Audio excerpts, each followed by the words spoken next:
ಹೇ guys, Vinu's cric talks Kannada YouTube ಚಾನಲ್ಗೆ ನಿಮ್ಮೆಲ್ಲರಿಗೂ ಸ್ವಾಗತ. ಇವತ್ತಿನ ವಿಡಿಯೋ ಶುರು ಮಾಡೋಣ ಬನ್ನಿ. ಟಾಪ್ 3 ಕ್ರಿಕೆಟಿಂಗ್ ಅಪ್ಡೇಟ್ಸ್ಗೆ ನಿಮಗೆ ಸ್ವಾಗತ ಗೈಸ್. ಮೊದಲನೇ ಅಪ್ಡೇಟ್ ಬರ್ತಾ ಇದೆ ರೋಹಿತ್ ಶರ್ಮಾ ಅವರ ಕಡೆಯಿಂದ. ರೋಹಿತ್ ಶರ್ಮಾ ಅವರು ಸಜೆಷನ್ನ ಕೊಟ್ಟಿದ್ದಾರೆ ಅಂತಲೇ ಹೇಳ್ಬೋದು. ನೀವಿಲ್ಲಿ ನೋಡ್ತಾ ಇರ್ಬೋದು, ನಾನು ಫೋಟೋ ಹಾಕ್ತೀನಿ. If you are playing T20 cricket then you should not be afraid of getting out. ಇದರ ಅರ್ಥ ಇಷ್ಟೇ ಗೈಸ್, ನೀವು ಏನಾದರೂ T20 ಕ್ರಿಕೆಟ್ ಆಡ್ತಾ ಇದ್ದರೆ ಔಟ್ ಆಗ್ತೀರಾ ಅಂತ ಹೆದರಬಾರ್ದು ಅಂತ ಹೇಳಿದ್ದಾರೆ. ನೆಕ್ಸ್ಟ್ ಅಪ್ಡೇಟ್ ಕಡೆ ಹೋಗೋಣ ಗೈಸ್. ಎರಡನೇ ಅಪ್ಡೇಟ್ ಕಡೆ ಹೋಗೋದಾದರೆ ಇದು ರೆಕಾರ್ಡ್ ಅಂತಲೇ ಹೇಳ್ಬೋದು. ಇಂಡಿಯಾ 6 ಟೈಮ್ಸ್ ತಮ್ಮ ಅಪೋನೆಂಟ್ಸ್ನ ವೈಟ್ ವಾಶ್ ಮಾಡಿದ್ದಾರೆ.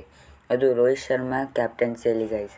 ಇಲ್ಲಿವರೆಗೂ ಯಾರ್ಯಾರು ಇಂಡಿಯಾ ಕ್ಯಾಪ್ಟನ್ ಆಗಿದ್ದಾರೆ ಅವರು 2ಕ್ಕಿಂತ ಹೆಚ್ಚು ಬಾರಿ ವೈಟ್ ವಾಶ್ ಮಾಡೇ ಇಲ್ಲ. ಇದು ರೋಹಿತ್ ಶರ್ಮಾ ಅವರ ರೆಕಾರ್ಡ್ ಅಂತಲೇ ಹೇಳ್ಬೋದು.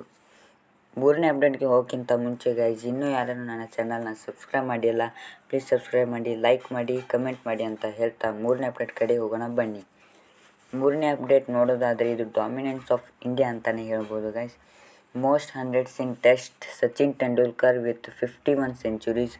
Most hundreds in ODI Virat Kohli with 50 centuries. Most hundreds in T20 Rohit Sharma with 5 centuries guys. ಇದು ಆಗಿತ್ತು ಇವತ್ತಿನ ಟಾಪ್ 3 ಕ್ರಿಕೆಟಿಂಗ್ ಅಪ್ಡೇಟ್ ಗೈಸ್. ನಿಮಗೇನಾದರೂ ಈ ವಿಡಿಯೋ ಇಷ್ಟ ಆದರೆ ಪ್ಲೀಸ್ ಲೈಕ್ ಮಾಡಿ, ಸಬ್ಸ್ಕ್ರೈಬ್ ಮಾಡಿ, ಶೇರ್ ಮಾಡಿ ಅಂತ ಹೇಳ್ತಾ ಮುಂದಿನ ವಿಡಿಯೋದಲ್ಲಿ ಸಿಗೋಣ. ಅಲ್ಲಿವರೆಗೂ ಬೈ ಬಾಯ್.